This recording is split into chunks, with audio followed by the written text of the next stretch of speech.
हमारे इस चैनल लाल बटन दबाकर सब्सक्राइब करें व घंटी के निशान का बटन दबाएं ताकि सभी नए वीडियो आप तक तुरंत पहुंचे बिल्कुल मुफ्त।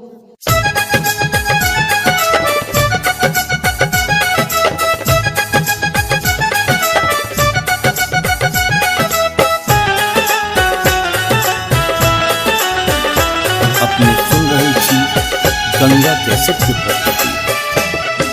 माटिक सामा गढ़ली बहिनो खेला चलली, माटिक सामा गढ़ली बहिनो खेला चलली हो भैया जी बाहो हो जुग जुग जी बाहो।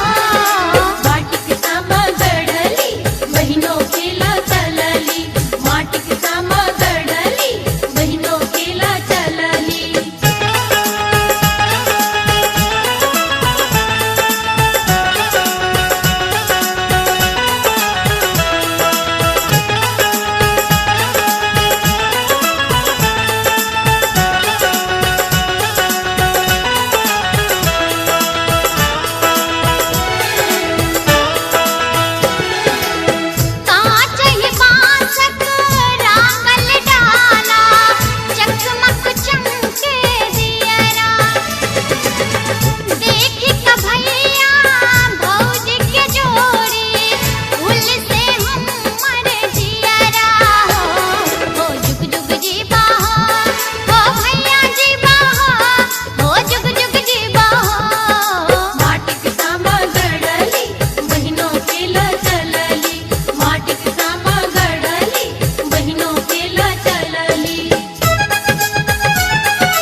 अपने सुन रही थी गंगा कैसे प्रस्तुति।